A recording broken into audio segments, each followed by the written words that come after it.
now, you're tuned into RBLR, the home of Tampa Bay's RBLR Sports. Hi, everybody. You're listening to your RBLR Rays podcast. I am Ben, and with me back this week is Zach. How's it going, Zach? Hey, how's it going, brother? I'm glad to be back. Yeah, it's great to have you. We had a pretty slow baseball week for the most part, but that's kind of expected until the winter meetings happen. But the United States men's soccer team got the result against England yesterday with the tie, set themselves up for success on Tuesday. Really excited about that. But other than that, pretty much nothing happened in the baseball world. Yeah, no, it was a slow week of baseball, so I had to talk trash on Twitter about soccer, which I'm not very good at. But I have been watching the World Cup. It's pretty much the only soccer that I watch. Yeah, it's a good time to watch. It's really fun. But yeah, anyways, we're just kind of waiting for things to pick up in the baseball world. They showed it around like the winter meetings, which start December 5th, I think through the 8th, the 7th or the 8th. Rule 5 draft is somewhere sandwiched in there. So we'll get some news within the next 2 weeks, but it looks like until that point, we might be pretty quiet. Yeah, this is the little stretch of baseball that I just I hate coming into because it is just the most boring time of baseball, which kind of sucks. Yeah, I mean, and I get it. Like the front office people have families too. Like they have, limited time off throughout the year, so they're gonna, do their vacation days. But we still have some stuff to talk about. We've got a Wander Franco, player review episode we're going to do. But first, we're going to get into some listener questions from Twitter. So first one here, by the way, anybody who has questions, comments, concerns, all that stuff, you can tweet us at RBLR Sports or send us DMs like individually or tweet at us individually, whatever. But these were some replies that I got from a tweet this morning.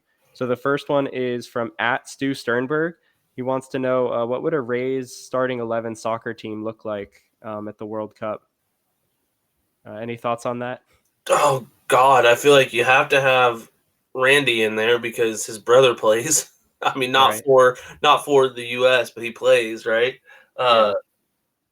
So that I'm gonna be honest with you. That's as far as my knowledge of their soccer ability goes. No, that totally makes sense. I definitely put Randy in there. Like he would have to be like the striker. Who Yeah, else is going to be the striker on this team? It's got to be yeah. Randy. I feel like Yandy Diaz and Isak Paredes would be somewhere like maybe like center backs. Manuel Margot maybe somewhere at like a wing back position. I feel like that's a good spot for him. Oh yeah, maybe Jose Siri could be up top as maybe like a striker winger type hybrid thing. Brandon Lau, maybe some kind of like center mid. This is a good question. I don't know. I want to include some pitchers too. Zanino or Bethencourt at goalie. Yeah, that would make sense. I Maybe just don't even, know. I mean, Shane McClanahan has to be on the field in some capacity. Like he's maybe like a defensive mid. Like he does everything well. Well, Glasnow's tall too, so he could also Yeah, be that's a true. guy in goal. Yeah, Bethencourt could be in the midfield. I could see that. Yeah, Glasnow definitely out there. I don't know. They've got some like good individual players. Obviously, a lot of talent all over, a bunch of different skill sets. Wander would have to be like an attacking mid, like some high paid like focal point of a team. Yeah, I mean, I don't really know who else we would want to include, but I feel like Randy at striker is the most obvious one there. Yeah, I feel like that's the only obvious one, and I feel like maybe we don't put them in the World Cup right away. We let them get some warm-up matches against like high school kids or something. Oh yeah, they would definitely need it. But yeah, that's a good question to think about. I like that. Next one here from at Jake Larson. He's got a couple of questions. First, he asked about Baseball America ranking Carson Williams over Kyle Manzardo. He wants to know our thoughts about that in their like prospect list. Yeah, I mean, I think that we've all been really high on both of them. I think Carson Williams is probably the best prospect we have right now, as weird as that sounds, in my opinion, anyway. And that goes to show you at 19, he just won Golden Glove in the minors. So it feels like he's going to be probably one of the best all-around prospects that we have. So I agree with it. Yeah, I don't particularly care too much about like prospect rankings because like 90% of them are gonna turn into nothing anyways. Like a bunch of them won't even reach the majors. So I don't know. It's fun, I guess. Like Baseball America, like that's their thing. They have to make lists because that's just what they produce. Like they talk about baseball players, but like ranking prospects in like a list is just it's never going to be correct, and it's also never going to be completely wrong either because like they're, you know, 18, 19, 20-year-old guys that Yeah. are not even their brains aren't even fully developed yet. So like maybe one day he'll wake up and want to quit baseball and never play again or something. I don't know. But yeah, I don't care. I mean, they're both really good players. They're both going to probably be good major league players someday. I Yeah. hope. Well, I mean, you just made a whole algorithm and chart of some of the prospects in our system. Did your thing have Carson Williams higher than Manzardo as well? I'm still working on it, and they didn't qualify like based on their sample sizes because I'm trying to measure like adjusted growth like year to year.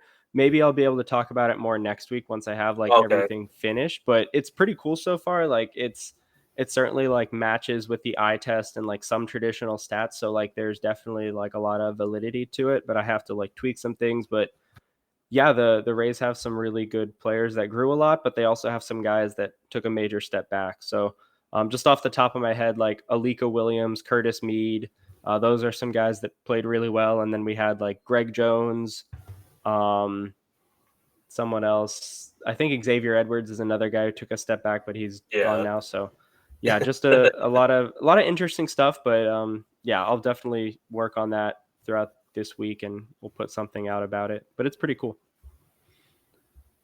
And then last question here, also from, well, I guess it's not really a question, but it's a statement from at Jake Larson again. He said, the Brandon Nimmo interest really speaks to how much belief the organization has behind Josh Lowe. Any thoughts on Brandon Nimmo to the Rays?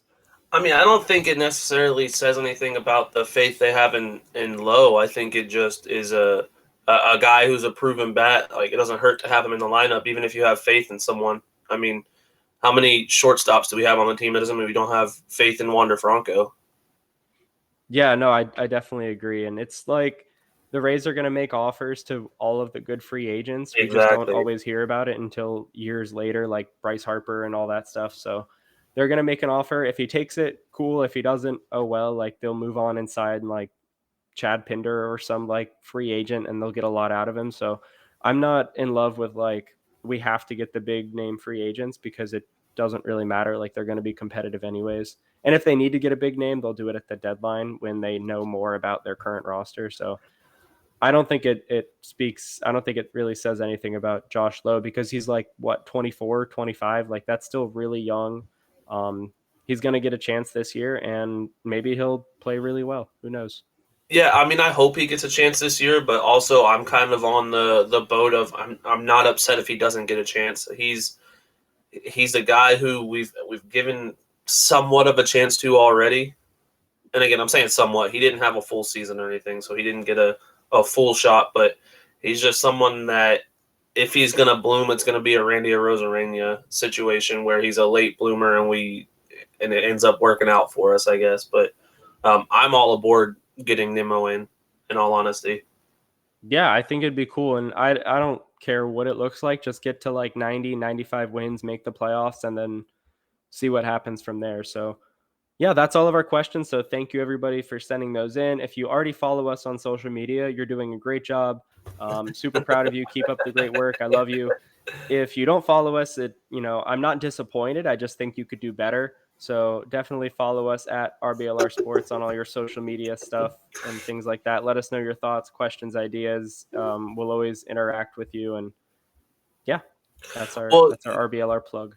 yeah, and if you guys aren't following us on social media, you need to go over and do it now. And a way to make it up to us for not following us yet is if you go to shop.rblrsports.com and buy at least 2 shirts. I mean, that's the only way that you can make it up to us at this point. And we have some of the most awesome Rays inspired gear. We've got Bucks inspired, Rowdies inspired. We used to have Bandits inspired, but unfortunately, they're no longer a team. So if you just go over there, we are running a Black Friday deal, and I'm going to send that over to Ben because we get a little more than the 10% that we normally give you guys off. So Ben, you got that code for him? Yeah, so it's 2022, so like the year Friday, all one word. That's going to get you 15% off your order at shop.rblrsports.com. Don't pass up that deal to get Christmas gifts, Hanukkah gifts, New Year's gifts. I don't know, Kwanzaa, everything else people do. Buy stuff. So yeah, I had to just it fit in perfect. Had to get it out of the way there. No, it's good timing. All right, so we are going to dive into our Wander Franco player performance review thingy. We've already done Shane McClanahan, Yandy Diaz. We did Shane McClanahan last week, so before we started with Wander, I just wanted to get your thoughts on McClanahan because you were out last week. Yeah, I had to work my day job, so no, McClanahan. I mean, there's to me, I've always been a huge McClanahan fan, so it feels like I don't have much negative stuff to say. I know he had a slow start to the second half of the season, which kind of hurt his Cy Young standings because up until then, I think you and I both were pretty confident that he had the ability to win it, but he still finished with a four wins above replacement and a 2.5 ERA, which is very, very good. And I stand by my standpoint of he is the best pitcher on the Rays and one of the top 5 pitchers in the AL, if not all of baseball, in my opinion. Oh yeah, he's fantastic, and it was a little surprising to see how some of the voting finished, but the voters have their own independent reasons for why they vote certain ways. I'm just glad they're not stuck on like pitcher wins and losses anymore, but I think they need to start looking at some of the more advanced stats because it's basically like the ERA award at this point, and like if they want to do an ERA award, that's cool, but don't make that the Cy Young award also. Yeah, like call it something else. Like you can be better than another pitcher and have a slightly higher ERA. Like it's okay. It doesn't have to be like this. So I don't know. Maybe they'll figure it out someday. Yeah, I mean, this is the first year that I think Verlander should have won it. The other 2 times he just happened to be pushed out of first place by a Rays pitcher that he was in consideration for it, which I love. But I still think that Shane should have had more votes because if I'm not mistaken, he had like 1 6th place vote or 1 5th place vote or something like that. Yeah, I think so. But at least like maybe it'll make him cheaper to afford an arbitration if he's not finishing super high. So maybe the voters are really doing us a favor. I don't know. Yeah, I can't really be mad about it if that's the case. All right, so moving on from McClanahan to Franco. Wander Franco had a pretty great season. I know he was injured a little bit, but he was on pace for a 5 F WAR season or 6 B WAR, depending on which WAR you use. That's fantastic. His hamate injury limited his power a little bit, but that was kind of expected, and he'll be fine moving forward. These types of injuries, if you get the surgery, there's a very, very, very high success rate for like a full recovery. And we saw the rolling average on his exit velos. They dropped after the surgery a bit, but they started to tick up like near the very end of the season, like the last couple weeks. So he's definitely on the right track, and I'm excited for him next year. Yeah, I am very excited for him. I am a little concerned. I mean, I'd be lying to you if I said I wasn't concerned about his injuries because this was his first full year in the majors, if I'm not mistaken, because last year he played 70 games? Yeah, something like that. So this is his first full year in the majors, and he only played 83 games. So right at basically the same amount that he played last year, not even half the season. So it does worry me a little bit. Yeah, I think the hamstrings are a little concerning because that's something that we saw in his rookie season as well. But the hamate thing was kind of a fluke injury. Like that just happens to guys sometimes, unfortunately. So I think he'll definitely be better moving forward with that hamate injury stuff. If the hamstrings keep happening, maybe they can DH him a little bit more often. But I think that's a little bit more manageable. Thankfully, though, we did see his base running and defense take a step forward this season. He was an 88th percentile base runner per Fangraphs BSR or base runner metric, and he had slightly better defensive run save numbers in 2021, but he was more consistent with both defensive runs saved and about outs above average in 2022. So he became a more consistent defender and a better defender in some ways. So I think he'll continue to grow in that way as long as he keeps getting reps. So it's really impressive considering the hamstring injuries were, definitely affecting him, but he still was able to be a really above average base runner and a pretty good defender at shortstop. Yeah, I mean, I think he played very good ball at short, 98% fielding percentage. So I think that fielding is definitely not a concern. And in my opinion, his swing looked very good again last year.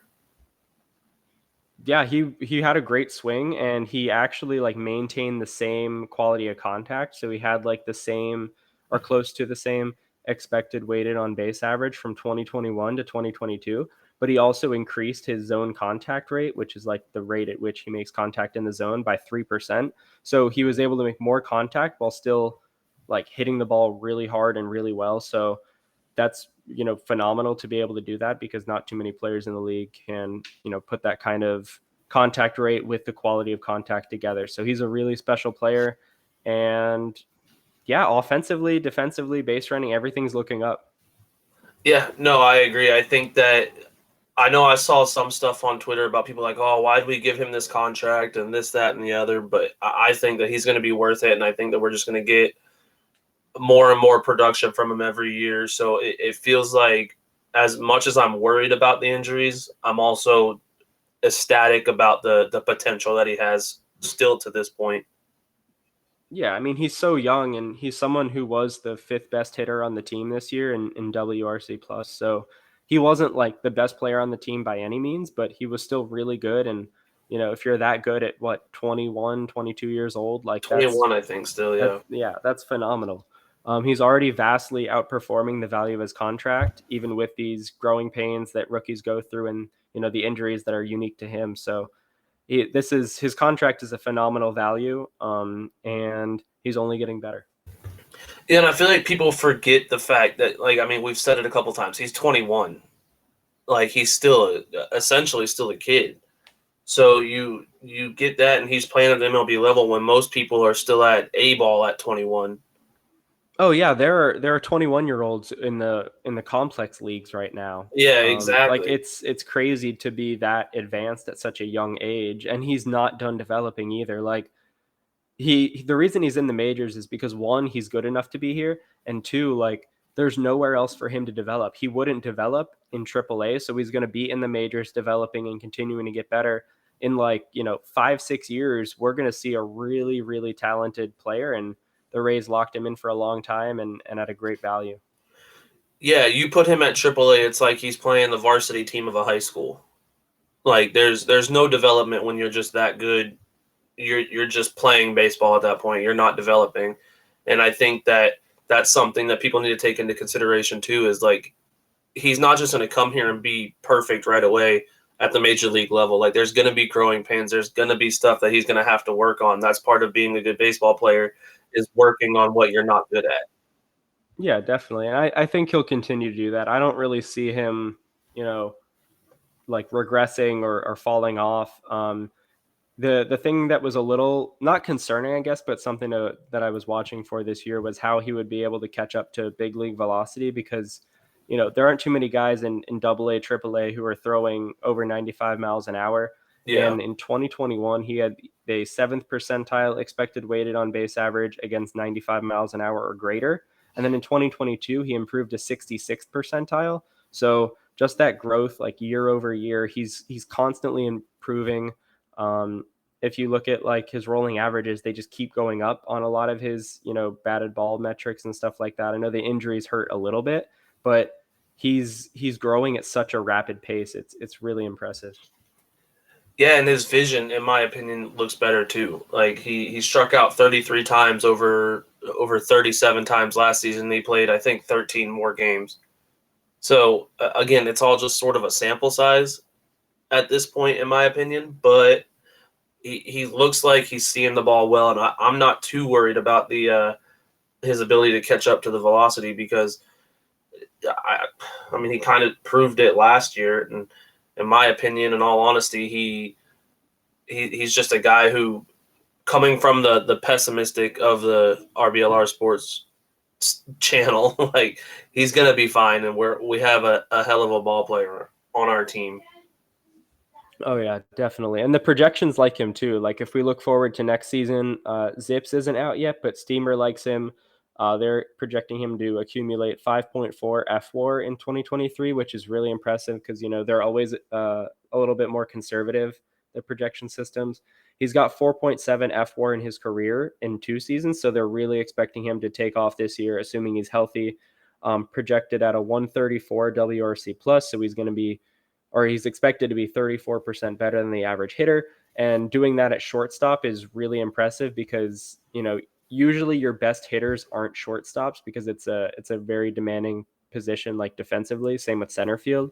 So usually don't have really great hitters there, but he's going to play really solid defense, maybe great defense at shortstop with great offense. So that's phenomenal. Like we really couldn't ask for a better shortstop right now. Yeah, no, I think that we're set at shortstop for the present and the future. Yeah. Yeah, he really just needs to get more reps. Like I barely have like any kind of criticisms or like anything else to add. Like it's just you can go through all these stats all day, but he's just so good and so young and still improving. Like there's nothing to be upset about here. No, and I feel like he's going to make this kind of a short episode because there's just, in the little bit that we have there, every other player we've done, we've got some sort of negative, and I put that in quotes, like negative, because we don't really have anything bad from the players we've done so far, but stuff that they could work on or something along those lines, and Wander doesn't really have that for me. Yeah. I mean, is there anywhere you would like to see him improve his game? Not necessarily like he's doing something bad, but like, where you'd like to see him take a step forward? Yeah, I mean, I think that maybe not necessarily in his game. I guess he could try to steal more. Like he had 8 stolen bases this year. Again, that's 1 every 10 games though, because he only played 83. So I don't know. I don't have anything negative to say or that I think he needs improvement on. I think it's just going to take time. Yeah, definitely. Like that's really all it is. Just continue to play. I think it's kind of easier said than done, and like it's already implied that he's trying to do it, but he needs to stay healthier, I guess, if we're gonna find anything that he needs to do better of. The Rays coaching staff does encourage players to listen to your body. Um, don't push yourself too hard. A lot of players are always going to be playing injured. Like that's just how baseball works. Like if you're sore, like sometimes you do have to suck it up. But I'd rather see him take like a game or two off when his hamstrings are starting to feel like a little sore than wait for it to pile on and then eventually he misses like a month because of his hamstrings. So just listen to his body, get some DH days, take your time off when you need it before you really need it, because they get sick days. Like exactly, and the Rays are the kings of the phantom IL stints. Exactly. Like just take that 15 days off. Like what are you playing, 5 or 6 games in that 15 days? Like just take those games off. We need you for the long haul. We don't need you every single game. Like you deserve a break. Yeah. I mean, I hope he can play 120, 130 games. I think that would be nice. I think he's projected to play 150. That's a lot. Yeah, that seems like, for a 21 going into 22-year-old season, I don't think that's necessary. No. Because they're going to be a playoff team. Like they're good. They have, I think Fangraphs already projects them as of all the rosters in the league right now, the Rays and the Braves have the 2 highest projected win totals. Free agency is going to shake things up in trades and stuff like that. But really? Yeah, the Fangraphs really likes the Rays current roster. Wow. I mean, that's assuming nobody signs Aaron Judge. It's assuming like all these other free agents stay Yeah, unsigned. true. But like Okay. it's a really nice like base to work with here. Like they're already a good team and they just need to add a couple more pieces. So So you yeah. mentioned like nobody's signing Aaron Judge yet, and some of the big names, majority of the big names are still out there. Do you think that having a guy like Wander on the team, does that attract other free agents to Tampa, and it like, or is it just a he's there kind of a deal? I don't know. I think it helps. But I think it's more about like the Rays are a winning team, so they're going to attract free agents in that way. And like Wander just happens to be part of the winning team. Yeah, Like if you're an older veteran looking to maybe take a bit of a pay cut, obviously if you're coming to Tampa, you're taking a pay cut. So that's just going to happen. But if they're looking to win, you probably want to go to the team that's made the playoffs 4 years in a row. Um, had like I think the second highest win total in all of baseball over the last 3 years. Um, where else would you want to sign if you're looking to win? yeah. I mean that's a good point. Obviously, you have the Dodgers who are always signing every free agent that, and they continue to win. The Astros, but I think that we're right up there with them. Like you said, we've made it 4 years in a row to the playoffs, which is crazy for the Rays. To think that 4 years ago it just made like a flip, Yeah, that's and true. I think that we have the ability to go further. And I do think that it kind of hinges on getting some of those fringe like big name guys. Like obviously we're not going to get Aaron Judge. Like that's not going to happen. Yeah, But getting a guy like Cody Bellinger, who used to be a big name, I think it's an experiment at this point because he did have such a bad year last year. But I think that getting a big name like that is going to be what pushes us over the edge and wins us a World Series. yeah. I think someone like Bellinger might be cool. Just anybody who can be a consistent power threat from the left side, and I think that would do wonders to improve the team. So yeah, I think we'll see them go out and do that maybe later on in free agency, or they might make a trade, possibly around the winter meetings because they feel like they typically make like a trade every December. Yeah, If we look back at the yeah. last couple of years, so who knows what we'll see. I mean, they'll take their time though because there really is no rush. They have a really strong roster. Um, they're not like they're not losing their window. They're still going to be competitive for a long time. They've got Curtis Mead, Taj Bradley, Manzardo, a lot of guys coming up. Not too many older guys leaving or falling off, so the window is not closing. Yeah, I've just got my hopes set on either Cody Bellinger or Josh Bell coming over. If we do that, then I'm telling you, I will be the most ridiculous Rays fan on Twitter, just commenting how we're going to the World Series this year. Yeah, I mean, just make the playoffs, see what happens. I think both of those players would definitely help with that. But that pretty much covers it for our Wander Franco player review. If you had to give him like a letter grade for his season this year, what grade would you give him? I'm giving him like a B to a B plus, but only because of the amount of games he played. Yeah, I would that say it would be low. much higher without that. Yeah, his attendance definitely needs to improve if he wants to get a higher grade. That's for sure. That this coming from a teacher, you've been here before, huh? I mean, I don't want to like grade him on his attendance, but like his attendance is affecting his performance. So Yeah, he's not turning in his makeup work yet. Is no, where we're at. no. But when he's there, he does really great stuff. But just come to class, man. Yeah, he's a straight A student when he's on time and when he's there. Yeah, exactly. But cool. I mean, there's not much else to talk about. I know we have some injury stuff, like Colby White's progressing really nice in his rehab. Curtis Mead, same thing. He's going to be ready for spring training. So that's going to be cool to see him in a full spring training this year or this coming year. But yeah, that's pretty much it. The Rule 5 draft is going to happen during the winter meetings. Junior Caminero and Willie Vasquez are doing well in Australia. The pitchers that are over there not doing so well, but that's okay. They'll be better when they get back here. Jet lag. Yeah. I mean, like when you're in Australia, you're playing against like, professionals that are like mid to late 20s. So when we're sending over a bunch of teenagers, like, of course they're going to struggle. But Caminero is really special. Vasquez is really special. So they're able to, hold their own, and they're doing pretty well. Yeah, no, I agree. And like I said, it kind of these weeks kind of suck because there's not very much news, so we have to sort of do a little bit slower show. But I love getting into some of these players, man. It's been so much fun. Yeah, who are we doing next week? Is it Next would week? be I a think pitcher, is right? Drew Rasmussen, isn't it? Oh yeah. Okay. I So think next week, I could be wrong, but I think that's what we had talked about.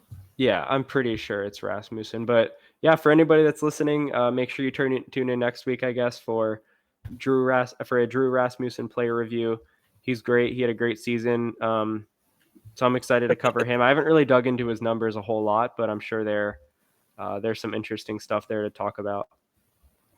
Yeah, and Ben doesn't guess. You better tune in next week. Yeah, you have to. Before we get out of here, if you guys could do us one more favor, it is completely free. I know we touched on it in the beginning of the show. Go to wherever you are listening to this, Spotify, Apple Music, any of the major podcasting platforms. Go to it, give us a follow, and then while you're doing that, go to your social media, all of them. Any social media you have. We are at RBLR Sports. Give us a follow. That's where we do all of our fan questions. That's where we do all of our shows come out there, so you'll know as soon as they're released. Go on there and give us a follow. We'd greatly appreciate that. Yeah, like Zach said, follow, subscribe, like, send us money, buy stuff, listen, share. Yeah, actually share these episodes with people you know. Ooh, that's a good one. You're in like a family gathering setting, scenario, whatever. Show them your favorite podcast, which is all of our RBLR podcasts, because those are your favorite. I mean, my grandma listens to every single show. So if you're not like my grandma, we've got some problems. Yeah, just lock all of your older relatives in a room, get a really loud Bluetooth speaker, open up the door, roll it in there, turn up the volume all the way, lock the door, and just play this for them.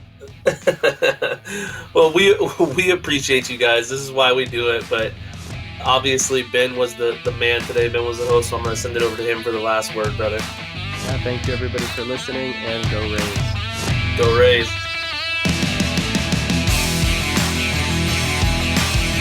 Thank you for tuning into this presentation by RBLR Sports. On your way out of the stadium, please remember to like and subscribe.